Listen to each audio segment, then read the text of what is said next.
Say good morning. Let us begin. We have a beautiful daf ahead of us today. I want to begin by thanking our sponsors, to thank our Talmud Torah sponsors for the month of Elul, Ed and Faith Wolf, for dedicating all of the Shurim and Drushos this month in memory of beloved father, grandfather, great-grandfather Cyrus Rolf Shalom ben Tzvi Hirsch, Zichron Livracha. I want to thank our Week of Learning sponsors, Alan Wiseman, in memory of his beloved wife, Rita Ruth, Rivka Rachel, Bas Zechariah Zichron Livracha. Thank you, Alan, for the sponsorship, and thank you for being such an incredibly important part of this shir.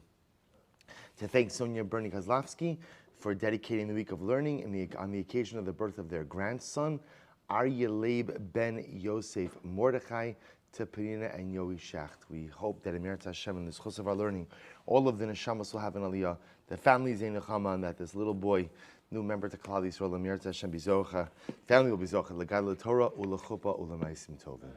With that, let us begin. A really beautiful daf ahead of us today. We are picking up, today's daf is Lamed Hey 35. We are picking up Emir Hashem, We are picking up Emir Hashem on Lamed Daled Lamed Beis at the Mishnah. Right where we left off, we dabbled in the Mishnah a little bit yesterday, but Emir Hashem, we're just going to begin from the Mishnah today anew.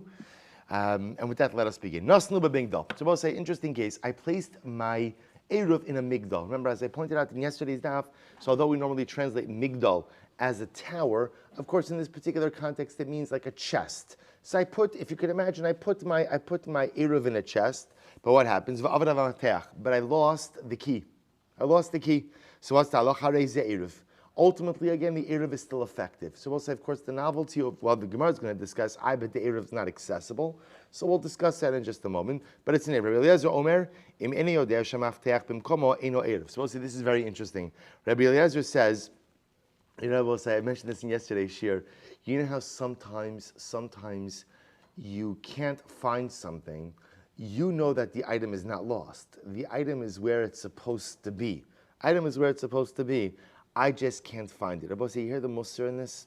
You see, sometimes in life, you have to be mevarer. Is it you who's lost, or is it the object that you're looking for is lost? So many times we think, this one's lost, that one's lost, this one's lost this way, because again, it's not making sense to me. When in fact, everything else in the world is fine. It's just me that's a little bit lost. So Rabbi Eliezer says, everything depends on what's lost. If you know that the key is where it's supposed to be, just a little detail, I don't remember where that is, then that's okay. But if Lamaisa, I don't know that the key is where it's supposed to be, then ultimately the Eruv is inaccessible and will not be an Eruv. Again, we'll further define that in just a bit. Says the Gemara, Vamai. So let's go back to the first case of the Mishnah. So remember again, the Mishnah says that if my Eruv is locked in a chest and the key is nowhere to be found, the Eruv is good. So the Gemara says, how could that be? Vamai. But say, how could that be? Again, we spend so much time focusing on the idea that one of the most important ingredients in creating a successful Eruv is accessibility. So if the Eruv is locked in a chest and I can't access the Eruv, then Lamaisa again, how can you tell me that the Eruv is kasher? Rav Shmuel both explain this case as dealing with the following situation. I'm talking about a chest that is made of bricks. Then I will say, we'll see exactly how that answers that question in just a moment. For Rabbi Meir, and this is the opinion of Rabbi Meir. Rabbi Meir says, "Da'amar poches lechatchila v'notel." Rabbi Meir says you are permitted to go ahead and deconstruct a chest made of bricks lechatchila. What's the case? Disnan, bayishmilu peiros. If you have a home that you filled up with produce. Sasum v'nivchas v'notal mimakom hapechas, I should say. So we'll say if the home was sealed up and then for some reason it became breached, you are permitted to go ahead and take the fruit from the area where it was breached. Now take a look at Rashi for just a moment. Rashi says over here, v'nivchas me'ilav afilu b'yam tevatzma. So what we're talking about over here, a following situation. Imagine that you have a home that is filled with produce. The home is sealed off. Now, bepashtas, you would assume that because the home is sealed off, that pretty much makes the produce muktzah. Why does it make the produce muktzah? Because we're going to say anything set aside for non-use effectively becomes muktzah. Yet again, the Gemara says that if halacha l'maisa, somehow again the structure becomes breached, you can go ahead and take produce through the breach. Rabbi Meir says, poches v'notel lechatchila. Rabbi Meir says that you're even permitted lechatchila to breach the structure in order to access the produce. I've Hamarav Nachman bar Adam Rishon. So we'll say, so what does that mean? They will say breach a structure in order to get produce. How is that possible? After all, again, isn't the act of breaching the produce what? Isn't that stira? Right? Isn't that an act of demolition? So we'll say this is quite fascinating. Nachman bar Ada said the name of Shmuel, explaining Rabbi Meir's Shita, Ba'avir de Livni. So we'll say, what are we talking about? What type of structure? So we'll say, interestingly enough, this was a structure that was made by piling bricks one on top of the other, but without cementing the bricks together. So we'll say, so Rabbi Meir holds that halacha l'maaseh, when you have a structure made of piled bricks, if the bricks are not cemented together, you are l'chatchila permitted to pull out some of the bricks in order to go ahead and access the produce stored within. So we'll say, so the idea of, look at Rashi, Rashi says, apochis l'chatchila, kidemukila ba'avira delivni delav stiras oheli. So we'll say, this is the position of Rabbi Meir. Rabbi Meir holds that halacha l'maisa, as long as the bricks are not cemented, you could go ahead and remove them one by one. So the Gemara says, hachanami ba'avira delivni. So therefore, again, we'll say, what's the case of the Mishnah? When the Mishnah says that if you have an eruv that is locked in a chest, that halacha l'maisa, the eruv is kosher, but the eruv is not accessible. It is accessible. What's the case? The case is where the chest is made of piled bricks. The bricks are not cemented together, and according to Rabbi Meir, you can pull out one brick at a time in order to be able to access the eruv. So the Gemara says, "V'ham Rabbi Zera biyam tivar mavalo b'Shabbos." Rabbi said, but 1 second. Rabbi Zera said that when is this strategy of Rabbi Meir? When can you utilize it? Only on Yom Tiv, but not on Shabbos. We'll say, why not on Shabbos? Because b'pashtos on Shabbos the bricks are going to be muktzah. Hachenami bi Yom Tiv. So too the Gemara says, you're right. This din of the Mishnah is speaking on Yom Tiv. When can you go ahead and deconstruct? When can you pull out the uncemented bricks in order to access the eruv? It's talking about on Yom Tiv. Ihachi hainu diktani Allah Rabbi Eliezer Omer. So we'll say, so now just sounds like what the Gemara is holding right now. The Mishnah makes a statement. The statement is, I put an eruv in the chest. The chest is locked, and I don't know where the key is. The Mishnah Paskin, what's the status of the eruv? Kosher. How could it be kosher? The eruv is not accessible. To which the Gemara says, no, it's a specific case of a chest made of bricks that are not cemented together. Position of Rabbi Meir, that you could pull out the bricks in order to go and access here. Since they're not cemented together, it's okay. But says, 1 second, Rabbi Meir only allowed that on Yom Tiv, not on Shabbos. Not on Shabbos. Which Gemara says, you're right. The case that we're dealing, the Mishnah's case, is talking about accessing an eruv on Yom Tov. Also, remember again, this is very important. A fundamental distinction. The eruv we're talking about here, is an eruv tchumin, right? Tchum applies on Shabbos and on Yom Tov. Not to be confused, let's say, with an eruv chatzeros, which permits carrying, when carrying is permitted on Yom Tov. So you would not need an eruv chatzeros on Yom Tov, but you would need an eruv tchumin on Yom Tov. So we're talking about eruv tchumin over here. So the Gemara says, Ihachi. So now you're telling me it's a case on Yom Tov. Ihachi, hainu diktani Allah Rabbi Eliezer Omer im be'ir avad eruva eruv.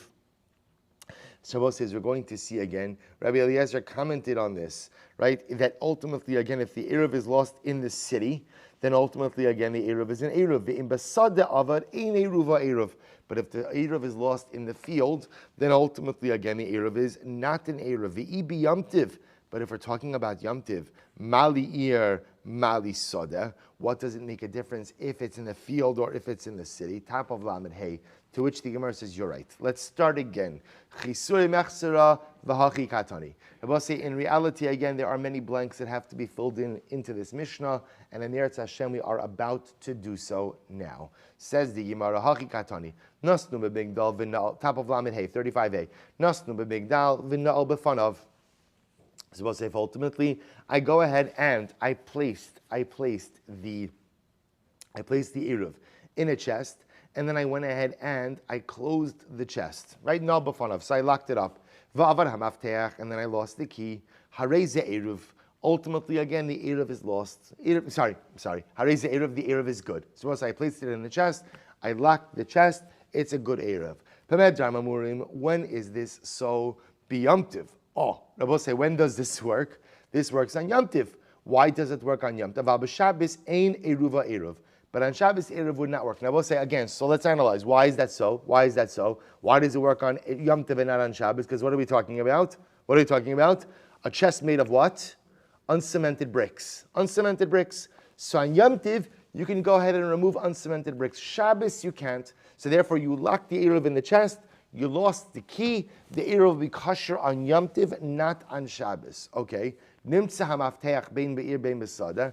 I will say if you end up finding the key, whether you find the key that it was lost in the city or it was lost in the field, ein eruva eruv. Ultimately, again, the eruv is ineffective. Rashi says, nimtza mafteach b'Shabbos. If you found the key in the Shabbos, whether you found the key in the city or in the field, the eruv is not good. Rashi says, why not? Ein eruva eruv. The lesle drib Shimon, the hadrib Shim parakol gago. So we'll say ultimately, as we're going to see, the reason so part one, you put an eruv in a chest. This is Yom Tiv. You lost the key to the chest. The Mishnah Paskins, no problem. The eruv is kosher on Yom Tiv. Why? Again, eruv made of bricks. Eruv made of bricks. You could remove bricks, uncemented bricks. You could remove bricks on Yom Tiv. Can't remove bricks on Shabbos. Okay. Part two. You then find the key. Right? You remember the case over is you lost the key. You then find the key. Now we're reverting back to a Shabbos case.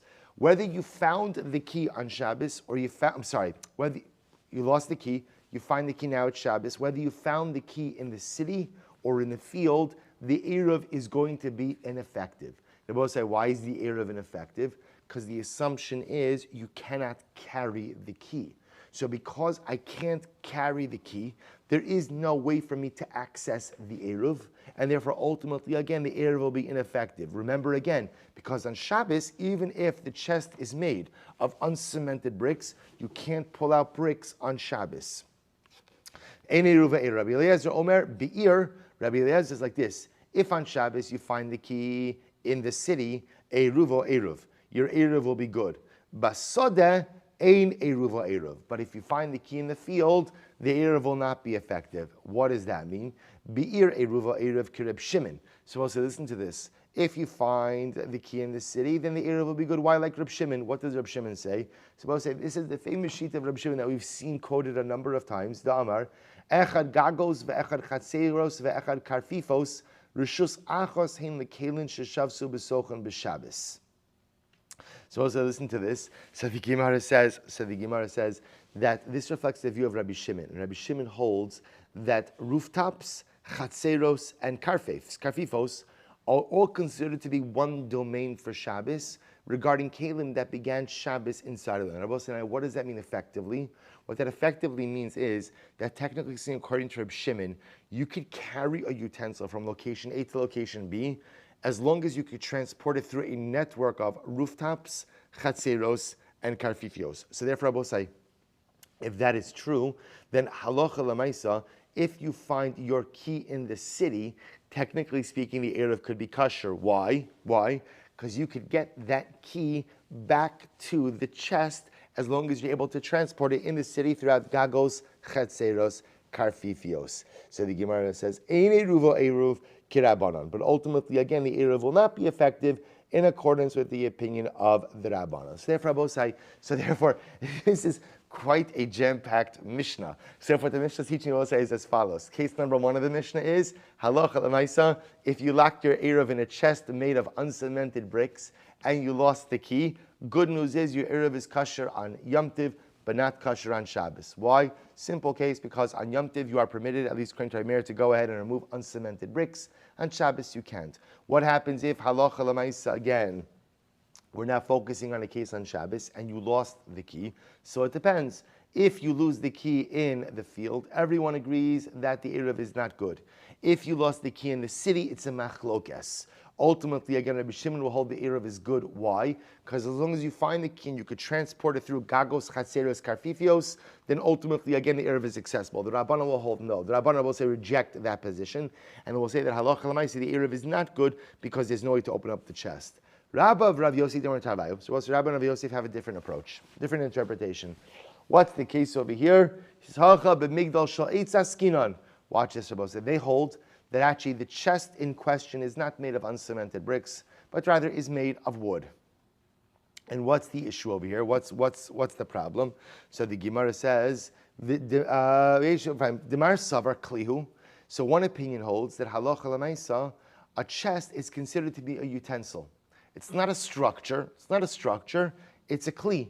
Ve'ein binyan, ve'ein stira bekelim. And therefore, I will say, ultimately, again, there is no building or demolition in utensils. Therefore, I will say what? If you have a chest that's made of wood and you locked your Eruv in it and you can't find the key, so no problem. What do you do? What do you do? Break in, right? Break in. Just punch in a hole or take whatever it is. Take around. Well, Rock will be muksa, but punch in a hole and you're fine. But it's stira, it's demolition. No. A chest is not a structure. A chest is a utensil. And the way we paskin is ein binyan ustira bekelim. Therefore, even though you can't find the kli, the Eruv is still accessible. Umar savar oelhu. And one opinion holds that no, actually, a chest is considered to be an ohel. Is actually considered to be a tent, or for our purposes, a structure. And therefore, again, if you punch a hole in that, that's called demolition. And because that is asr on Shabbos, therefore the Eruv will be considered to be inaccessible. Or bepluted dahani tanoi. And about saying, in reality, this machlokas is the following machlokes tanaim. Watch this. This nan, because we learned hikish al gabe shida tevo migdal. So we'll say this is really very interesting. You're going to see this has dramatic ramifications. So we'll say we're talking now about a zav. So we'll say if a zav went ahead, hikish means he hit or we'll see. Actually, if you take a look at Rashi, take a look. Not yet. Hikish al gabe shida tevo migdal. So we'll say if the zav went ahead and literally again hit against. Shida teva umigdal literally is a carriage, a crate, or a closet. Okay? So what's the halacha tmein? Ultimately, and we'll say, so remember, this is talking about a case of a zav who went ahead and exerted his force and caused one of these items to move. So it's going to be Tamir. Rabbi Nechemi, Rabbi Shimon, Tarin. Rabbi Nechemi, Rabbi Shimon hold that ultimately, again, it's tahar. So we'll say, look at Rashi. Hikish zav be'egrofa agabe shida. So we'll say, we're talking about over here, according to Rashi, the case of hikish is where the zav hits something directly.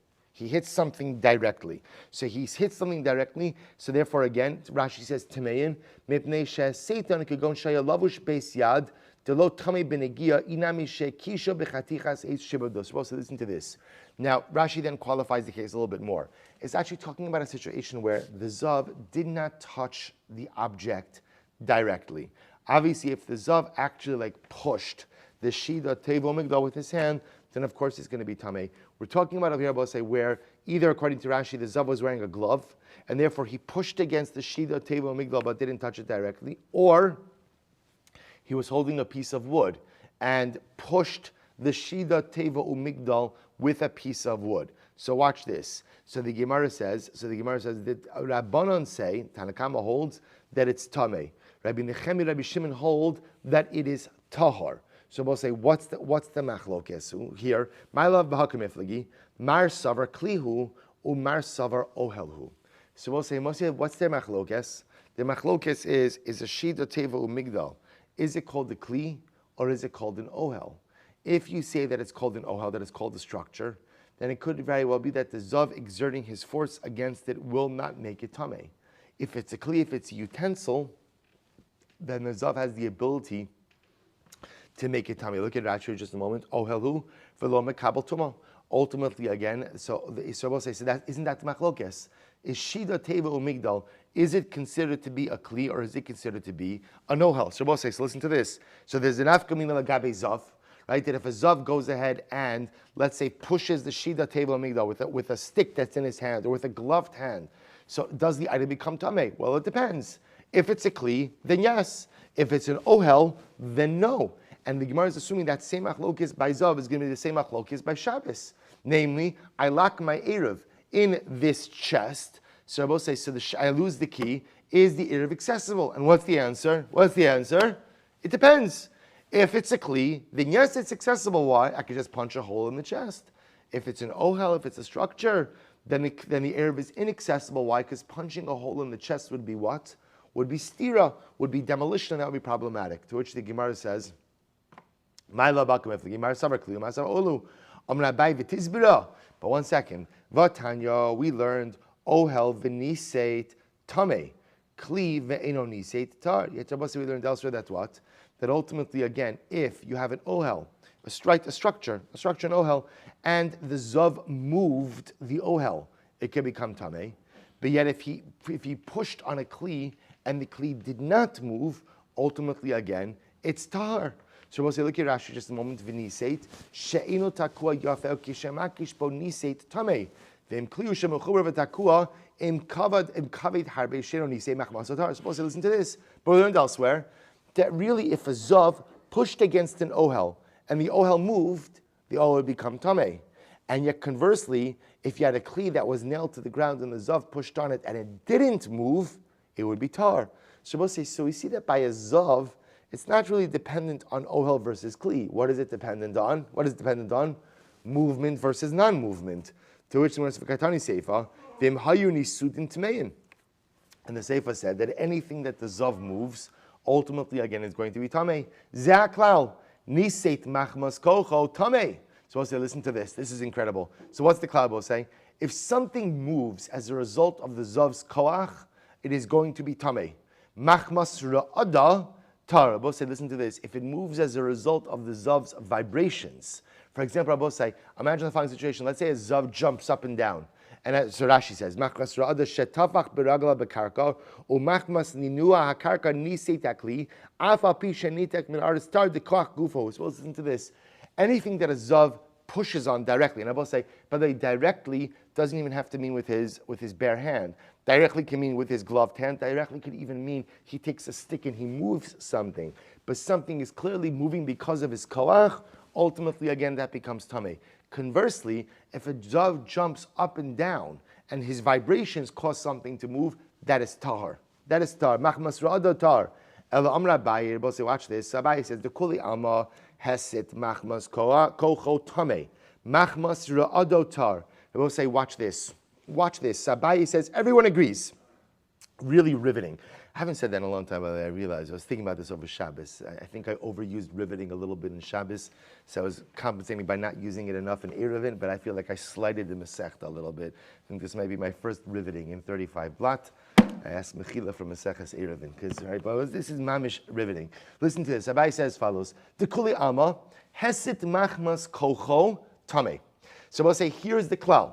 The klal is, any time you go ahead and you move something as a result of your koach, ultimately again it is tameh. It is tameh by a zav. Machmas ra'ada tar. But if you do it, Rabbi say, as a result of your vibrations, so you jump up and down, and as a result of the vibrations, something moves, it is going to go ahead and be tar. Rabbi say, watch this. V'hacha bira'ada machmas kocho askinan. So Rabbi say, what about the following situation? What about if something goes ahead and vibrates as a result of the koach of the zav? Now, now what does that mean? Look at Rashi.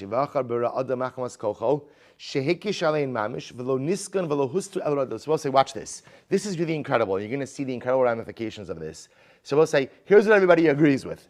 Everyone agrees that if the zav pushes on something and it moves, halacha l'maisa, it's tameh. Everyone agrees that if the zav goes ahead and jumps up and down, and as a result of his vibrations, ultimately again something moves, it is going to go ahead and be tahar. What about the following situation? What about if the zav pushes on something, but it doesn't move, but it vibrates? In other words, that say it moves in, or there's no movement, but it just shakes in place. That's the one I say vibrates. It shakes in place. What's the halacha? What's the halacha? So the Gemara, we'll see, you hear that? You hear that? Again, if he moves it, everybody agrees it's tameh. If he jumps up and down and the item moves as a result of his vibration, everybody agrees that it's tar. What happens if he acts upon it? So imagine, the zav pushes it with the sticks. It vibrates in place, but it doesn't move. It doesn't move. What's the halacha there? So the Gemara says, the Mar Savar Havi Heset, one opinion says that vibration is called movement, and therefore halacha l'maisa, the item is tameh because the zav did it directly with his own koach. Umar savar lo hesit, lo havi hesit. And the other opinion holds that that's not called movement. Vibrating in place is not called movement. What's movement? What's movement? Again, a change of location. Umas nisim b'may mukmin Allah. So we'll say, so again, so what does our Mishnah, how does our Mishnah set itself up, Rabbi? So now remember, let's jump back to Shabbos for just a moment, because remember again, I know it's easy to lose yourself in Zav, Mamish, easy to lose yourself in, it happens all the time.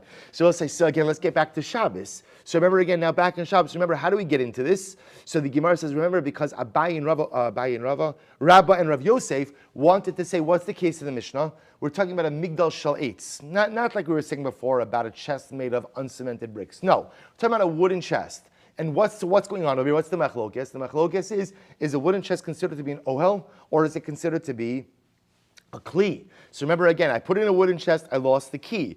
Is the eruv accessible or not? Well, it depends. Is the chest considered to be a kli, in which case the eruv is accessible because I could just punch a hole through it, because in binyan stira b'kelim, or is it an ohel, in which again, if I lose the key, it's inaccessible because I can't punch a hole in it because that would be stira. So the Gemara said, by the way, that machlokes is the same machlokes by zov, to which the Gemara says, Abai va'arava damri tarvayu. What's the case? B'minol v'katir b'misna. So we'll say the askinon. Ubai sakina lemifsaka. Oh, so we'll say Abai and Rava want to reframe the case. And what they want to say is, no. What's the case?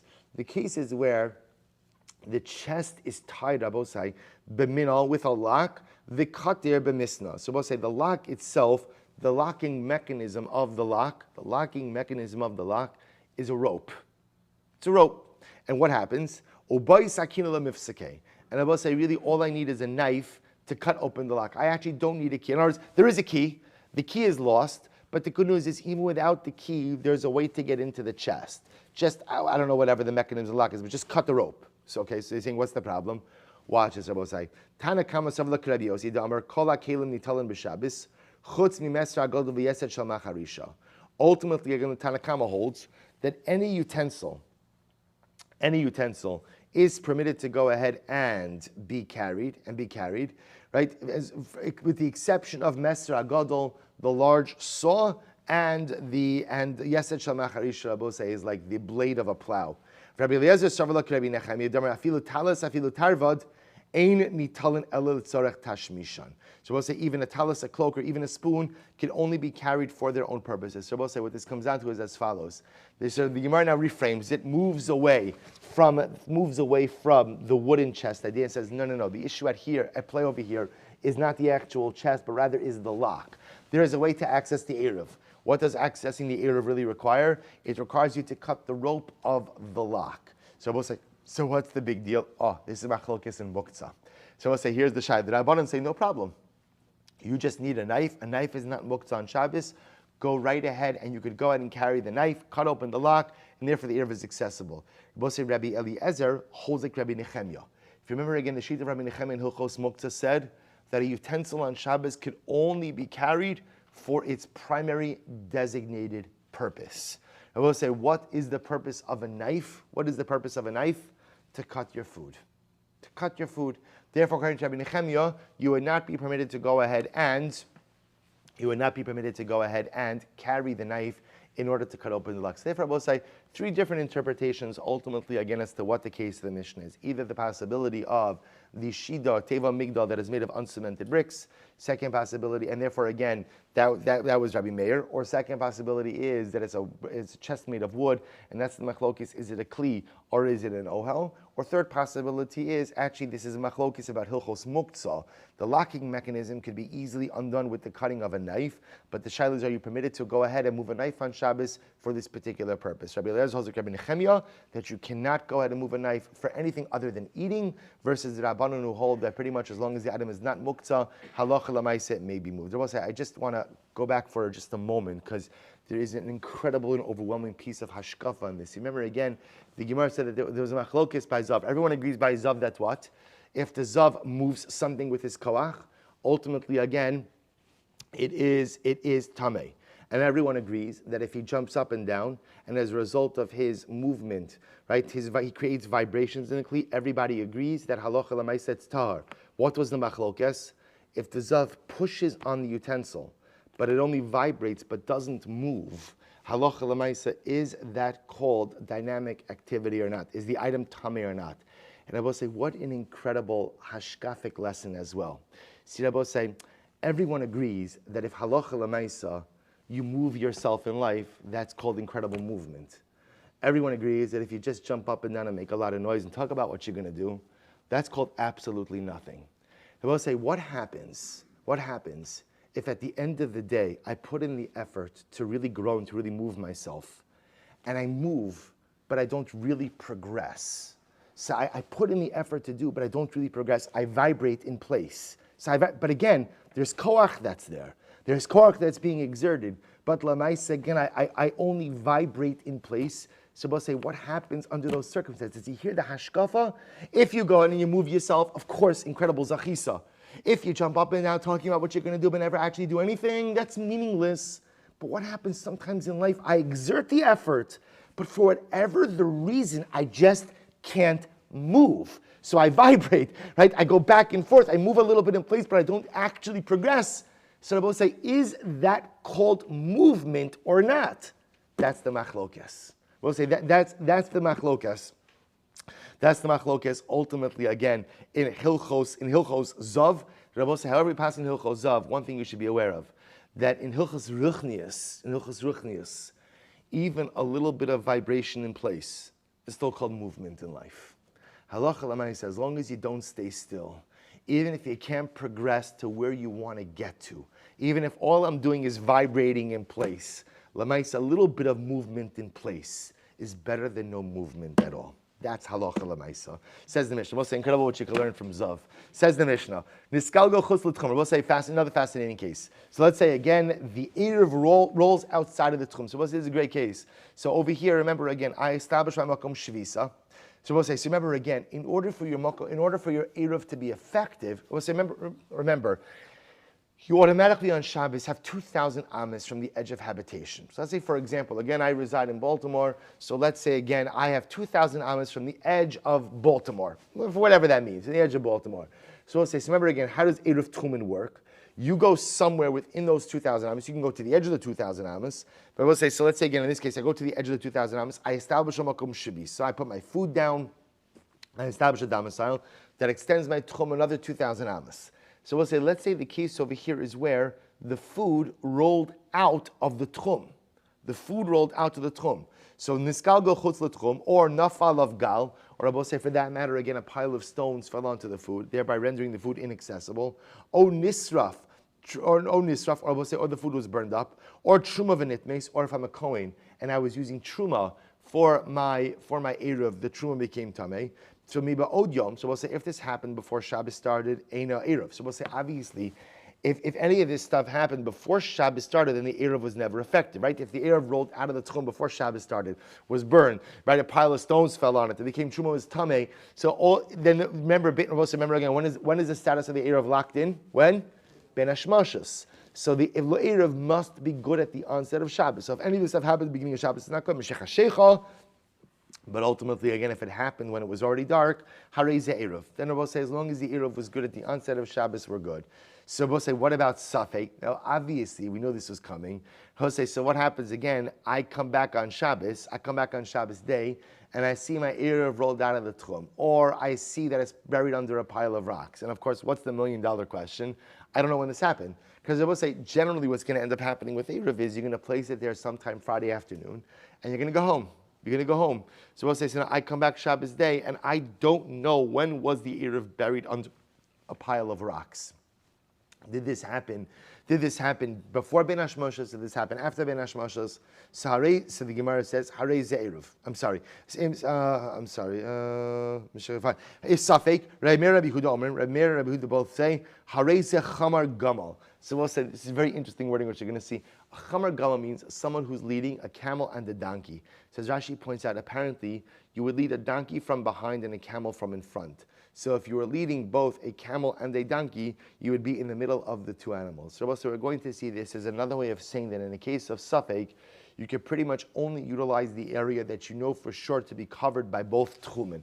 We'll see what this means in the Gemara. Rabbi Yossi B'Shimon Omrim, Safek eruv kosher. Rabbi Yossi B'Shimon say any case of Safek eruv is going to be kosher. Rabbi Yossi, Avtulmos he'id mishum chamisha zekenim al Safek eruv shekosher. And Rabbi Yossi said that Avtulmos said he gave edus in the name of the 5 elders that halacha l'maisa any Safek eruv is going to be kosher. Says the Gemara, Niskalgal chutz l'tchum. So the Gemara says, when we say that if the eruv rolled out of the tchum, so Amarava lo shon ela sheniskalgal chutz la'arba amos. When we say rolled out of the tchum, Rabbi said that means it has to roll more than dalet amos outside of the tchum. Aval soch dalet amos. But I will say if the eruv rolled out and it's within dalet amos of the tchum, then that's totally kosher. Why? Because hanosin eruvo yesh l'adam. Suppose we already established this before. That halacha l'maisa, whenever you place down an eruv somewhere, that placement of the eruv and establishment of makom shvisa automatically gives you the dalet amas all around. So when we say that the eruv rolled out of the tchum, the Gemara just qualifies that means it rolled out of the dalet amas from where you established your domicile. But if it's within dalet amas, you're good to go. Nafal of gal. Similarly, again, if halacha l'maisa again, so a pile of stones fell onto this, we'll say. So remember again. So the Mishnah says, if this happened before Shabbos started, then halacha l'maisa again, the eruv is not going to be good. If it happened after Shabbos started, after ben hashmashos, the eruv is fine. So kasaka daitcha di boy matzi shakile. So we'll say. So what this sounds like is this true even if you had the ability to go out and take the eruv? Similar as we'll say. Let's say I had the ability to access the eruv in the rubble. Lema masnis in the lo karebi. So both our opinion must not reflect the view of Rabbi. The Ika Rabbi, Hamar Kaldar Shemishum Shavus, Lo Gazra La Ben Hashash. So let's analyze this for just a moment. Let's say the rubble did fall down before Ben Hashmashas. So both say, so again, let's assume for a moment that I could dig through the rubble and get my Eruv. They're both saying, now what's the issue with digging through rubble? What's the issue? Muktzah. So apparently our Mishnah does not reflect the view of Rabbi, because according to Rabbi, such an Eruv should still be kosher, because Rabbi holds that anything that is Asr min D'Rabbanan is going to be Mutter ben Hashmashas. If that's the case, and even if the rubble fell before ben Hashmashas, the Eruv according to Rabbi should still be kosher, to which the Gemara says, Afil timak Rabbi lo tzricha debai mara v'chatzina. No, so what's the case over here? The case is where this Eruv cannot be accessed by hand, but rather in order to go ahead and get the Eruv, what would you have to use? You would have to use a shovel. Literally, again, it means a pick or a hoe, right? A shovel. You'd have to use actual implements. So we'll say in that kind of case, even Rebbe would agree that halacha l'maisa you cannot access it. So we'll say once you have to use utensils like shovels or picks, then halacha l'maisa you're getting into potential isurei d'oraisa. Even Rebbe would agree that such an eruv would be inaccessible. Lutzrichi. Then Rabbi say, now the truth is, if you think about it, the cases of the Mishnah are a bit repetitive. Why are they a bit repetitive? Because halacha l'maisa, I will say, remember again, all the cases in the Mishnah are pretty much the same, right? It's all the same yesod, which is the eruv, you put the eruv there, something happened that made the eruv inaccessible. It rolled out of the tchum, a pile of stones fell on it, it burnt up, it was truma and it became tameh. So we'll say, again, so what does the Mishnah say? If it happened before Shabbos started, the eruv is not good. If it happened after Shabbos started, the eruv is good. So why do you need all of these cases? So we'll say, watch this. Utzrichi. Because we'll say if we would have said the case of where it rolls out of the tchum, you would have said that's not good. Why? Because the eruv is really not accessible to you. Aval nafal alav the isei gabe. But we'll say where rubble fell on the eruv is here. The eruv is right here. It's just that what? It's buried under some rubble. Some rubble. I would have thought the have eruv. The Tana Nafal Alav Gal Mishum Demichsi. And if it would have just stated the case of where the rubble falls on it, because again it's covered, Aval Niskalgel, but when it rolls out of the Tchum, Zimnin Da'asi Zeiko Ma'isile, sometimes the wind could blow it back in, Therefore, I would have thought it should be an Eruv. Therefore, Tzichat. I need all of the cases, because each of the cases are unique. But the klal is the same. The klal is that ultimately, again, if something happens which renders the Eruv inaccessible, if it happened before Shabbos, the Eruv is not good. If it happened after Shabbos, the Eruv is good. Going back to the central point, that all I need is for the Eruv to be accessible by Ben Hashmashas. Once it's accessible by Ben Hashmashas, we're good to go. O nisraf truma v'nitmeis, o nisraf truma nitmeis, or we'll say, or if the eruv was burned, right, incinerated, or if it was truma that came to meah, lamali.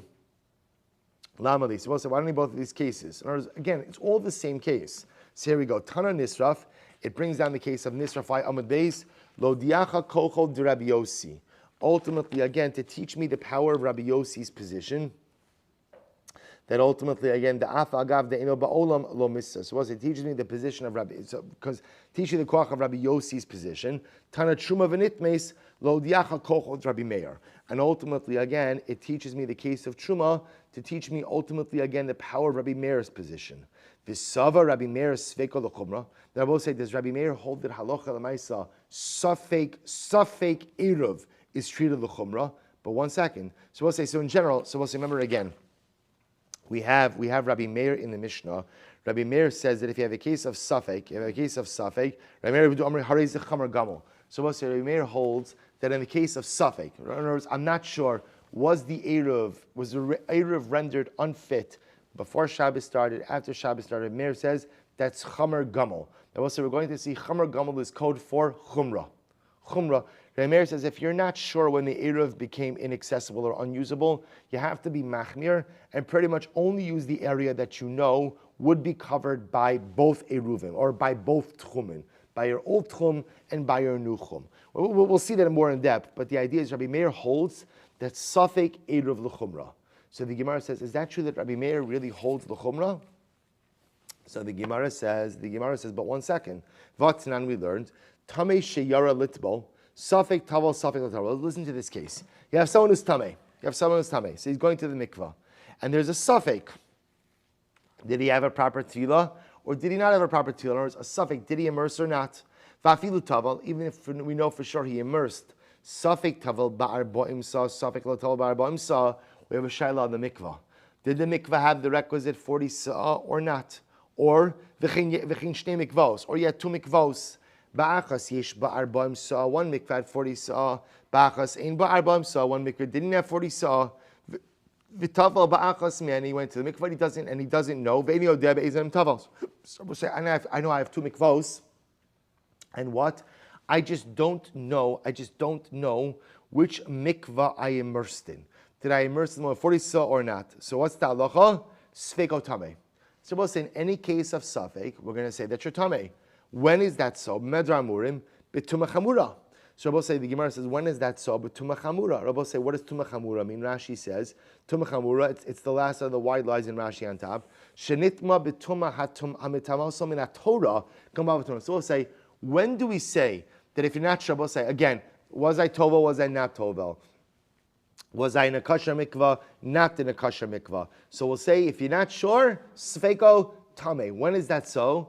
Tumah d'oraisa, which we'll say makes sense. Why? Because what is that?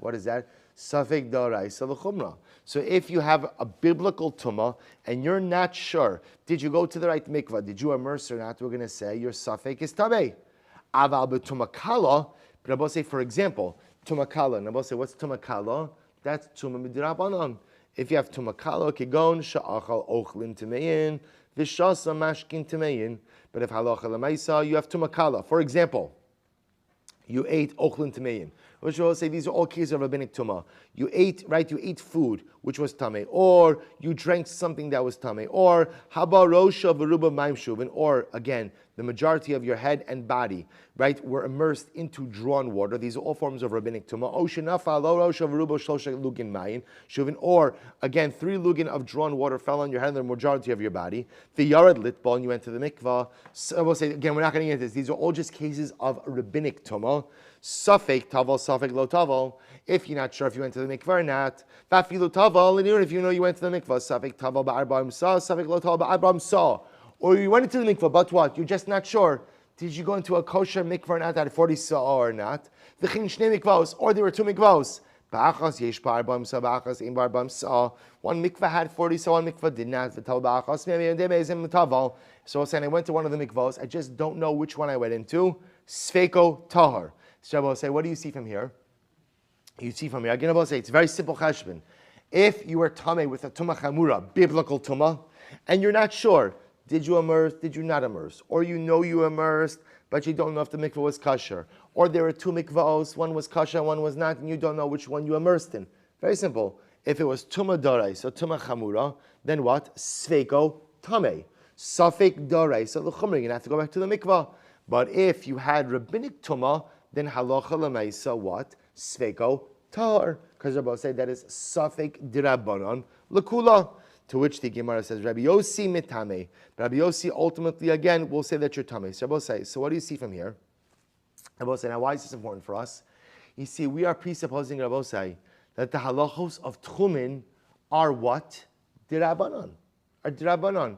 If that's the case, Rabbi Meir, why are you being machmir in a safek d'Rabbanan? So remember, we're going to say, what's the case? The case over here is I put down an Eruv Tchumin on Erev Shabbos. I come back on Shabbos and what do I see? A pile of stones fell onto it. It rolled out of the Tchum. It was Tchumin, it became Tameh. It burnt up. And what's my Shaila? What's my Shaila? Did this happen before Ben Hashmashas Or after ben hashmasha. So Rabbi Meir says, well, we'll have to go to the chumrah. You could only use the area that you know for sure would be the common area between tchum A and tchum B. Rabbi Meir, why being machmir? It's a safek d'Rabbanan. It's a safek d'Rabbanan. And if it's a safek d'Rabbanan, it should be what? L'kula. To which the Gemara will say, here you go, Rabbi Meir, tchumin d'oraisu. For some Rabbi Meir, tchum will say, wow. So Rabbi Meir holds that halacha l'maisa, the din of tchum is not a din d'Rabbanan. Rabbi Meir actually holds that the din of tchum is d'oraisa. Wow. Wow. Another two riveting things in one day. Rabbi Meir holds that tchumin are d'oraisa. So therefore, Rabbi Meir, this is not a safek d'Rabbanan. Everybody's looking at this. This is a safek d'oraisa. And because it's a safek d'oraisa, if you don't know what happened, you have no choice but to go to chumrah. Really? Is that true, Rabbi Meir? You hold the tchumin is d'oraisa. V'atnan im eno yachol lahavlio bezu.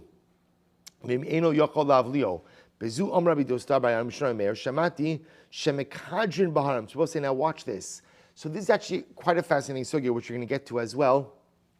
This is in Nun Ches. So we have about 3 weeks till we get to this. So we'll say, so this is fascinating. When measuring the tchum, so we'll say, an interesting question comes up. Okay, so you say, what's the big deal measuring tchum? 2,000 amos. So I'll tell you where the interesting question about measuring. We'll say, what happens if halacha l'maisa, there are valleys when you're measuring the tchum. So we'll say, how do you measure valleys? There are two ways to measure. So we'll say, how do you measure a valley? Well, okay, very simple. Go down and go up. Well, here's the problem. If you go down and go back up, you lose a lot of your tchum. Think about that. A valley could eat up a lot of your tchum. So we'll say, so watch it. Rabbi Dostai says the name of Rabbi Meir, Shamati Shemekadrin Baharim. So we'll say, I heard, we'll say, Mekadrin literally means we pierce, which means we'll say something amazing. When it comes to mountain and valleys, this is incredible. How do you measure the tchum? As if it was flat land. You don't go down, you don't go up. Wow, that's a kula. That's a major kula. So the Gemara says, then I both say again, if you hold that tchum is d'oraisa, what right do you have? I both say the lashon is to pierce. To pierce is, I both say, when you pierce something, essentially I both say, what are you doing? What are you doing?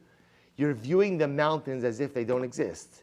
You're reviewing the valleys as if they don't exist. So we'll say that works fine if tchumen is d'Rabbanan, but l'maisa if tchumen is d'oraisa, I don't know that you really have the right to ignore valleys and mountains. So the Gemara says, "V'ara Nachman Ara Baravua ein mekadrin lo ba'ari miklat v'lo be'egla rufa mipnei shehen shel Torah." So we'll say, for example, this is actually quite fascinating. Miklat. So we'll say, what does tchum have to do with an miklat? It has everything with an miklat.